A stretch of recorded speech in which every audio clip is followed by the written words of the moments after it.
Good morning, dear friends. I am Dr. Shameem Ahmed, a consultant neurosurgeon based at Guwahati city. I would like to discuss a little bit on epilepsy on social perspective. And in this connection, I like to thank the Purple Tube team to conduct such kind of awareness program.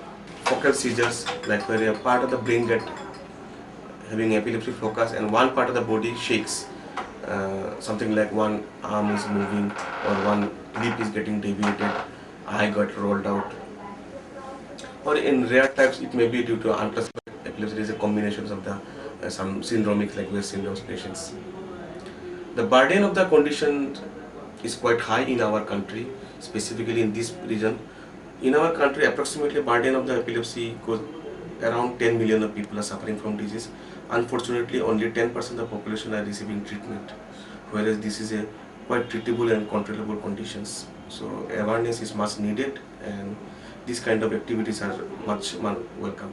Yeah, regarding the causes of epilepsy, the most common cause, around 60 to 70% cases, after all detailed evaluation, nothing has been found. And this group goes in the idiopathic type, where treatment is possible but there is no definitive causes. In other conditions, around 20% of cases where defined causes may be available, some are really treatable and curable causes, like most common become infections of the brain, like meningitis or some brain abscess, infections of other types, atypicals. It may be due to a tumor of the brain. It could be potentially curable with the surgical options. It may be due to some congenital malformations like medial temporal sclerosis, maybe due to the vascular lesions like AVM, may be associated with the head injuries or the strokes, hydrocephalus, that may present with epilepsy, may be generalized, may be localized, and after detailed evaluation, further treatment, either a medical or surgical, that can be adjusted as per the patient's need. Regarding the presentation of epilepsy, the most common that is found is GTCS, commonly available in the society. Generalized tonic-clonic seizure patient becomes suddenly unconscious, making an emergency crisis, having a shrill noise, hurried respirations, frothing coming out of the mouth, violently shaking his hands, rolling of the eyeballs. This is a common GTCS. Other complex seizures like complex temporal seizures, where suddenly patient may give a stare look. He is in an altered consciousness. Maybe he is looking like a normal, but actually he is in an altered conscious state. It may be adversive seizure, is a small focal lesion in the frontal lobe when the eye is deviated to the opposite and the body is moving on the other sides. It can be due to atonic seizures where there is no movement in the body but patient suddenly become toneless and fall down. It may be some uncommon seizures like focal seizures, which is commonly seen in the neurological practice in the inpatient. One focal, the angle of the mouth is moving or some part of the body is moving. So that awareness is very important. That if anything of doubt should be brought to the concerned specialist for early diagnosis and treatment. Diagnostic modules most of the time is a clinical history, it is a semiology, how it starts and where it goes, that usually give you a clean cut. At times you may get confused with syncopal attacks or hypoglycemic attacks or some pseudo seizures, but most of the times can be confirmed. At times EEG is required for a new seizure where electric abnormality of brain can be counted like a ECG in heart, any abnormal waves in the brain. Imaging study like CT scan and MRI of the brain may show a focal lesion of the brain that is causing a epileptic focus are required. Other than the serum analysis, at times the sugar may be abnormal, the sodium, potassium, calcium balance may be abnormal. Those things need to be ascertained. Regarding the management part, in the scenario of emergency, when we get somebody who is seizuring, who is throwing the seizures in a roadside or in a community, what we should do? First, we should ascertain that we should not create a panic scenario. We should make ourselves safe in the scenario.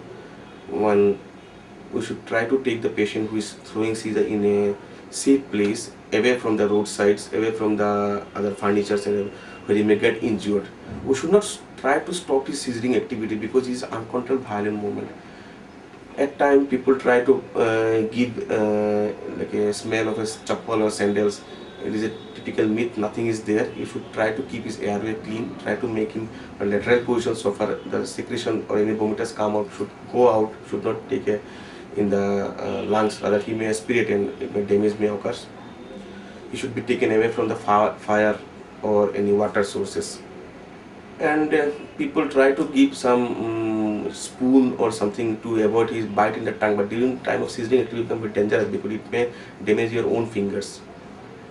As soon as he stops scissoring activity, we should try to make him stabilize further, assess his breathing activities and sensorium, and try to shift him to the nearest hospital for early treatment, because next attack of seizure may come any moment and he needs some urgent treatment.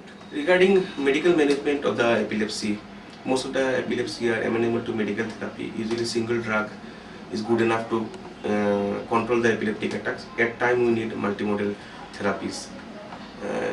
Commonly available medicines is available throughout the society, and newer upcoming drugs also coming up with a lesser side effect profile and better controls are available.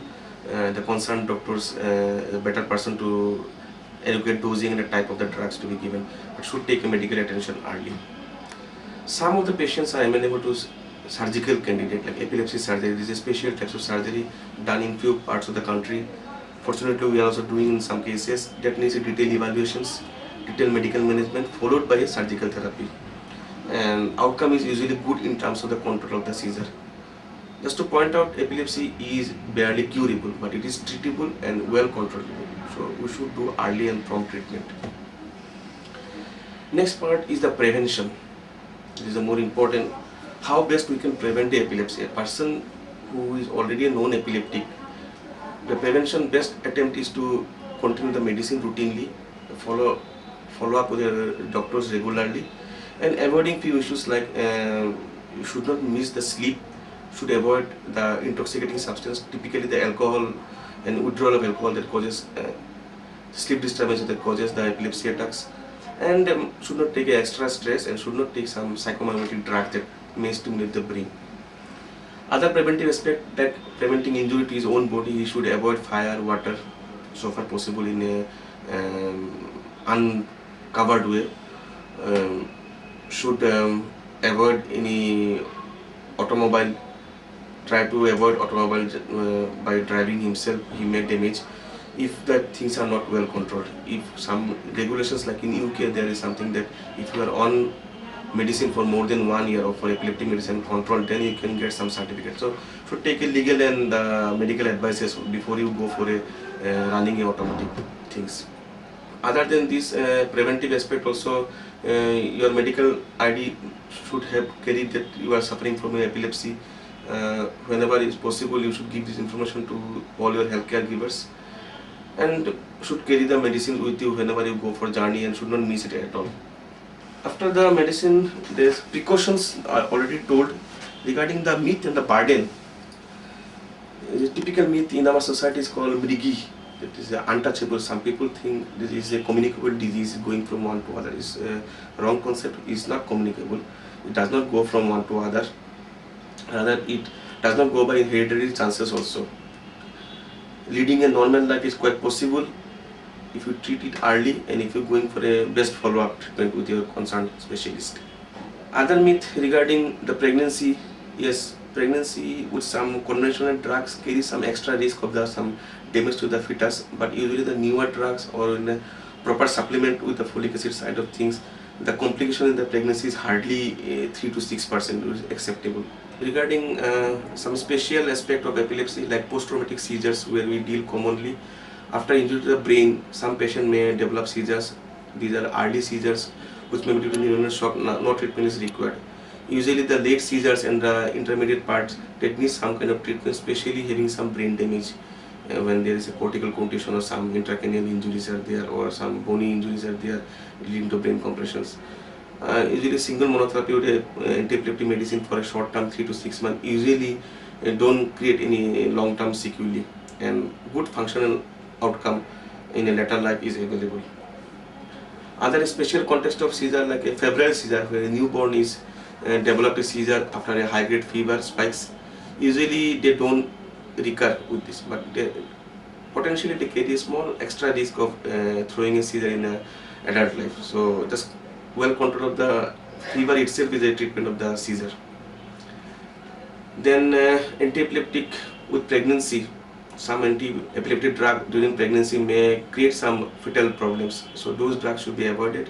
Regular antenatal checkup is required, and some newer medicines can really help to avoid those complications. Regarding the social awareness part, this is the most important part because the burden of the disease is very high in our country, where a small proportion of people, like 10% people, are going treatment, and potentially a good uh, outcome in their future life is possible if you just carry on these medicines regularly. Ideally, we give a treatment around 3 to 5 years if the substrate positive epilepsy is there, and a good outcome like people, celebrities in sports field, in science, in administration, everywhere people are working with having known epilepsy disorder and leading a normal life. So this awareness is very important. They should be prompted to the healthcare providers early. The emergency management of the roadside should be given. They should be after stabilization should be brought to specialized services. Avoid those precipitating factors like intoxicating agents. Avoid those social myths. Give the proper treatment under a qualified doctor after a thorough evaluation. Lastly, in conclusion, I like to share with my dear patients, my whole social partners, that epilepsy is treatable condition, well controlled, a good quality of life is possible to our patients who are treated adequately. I would like to request my patient, do not lose your heart, continue your treatment, do not miss the medicines. Potentially normal life is easily achievable.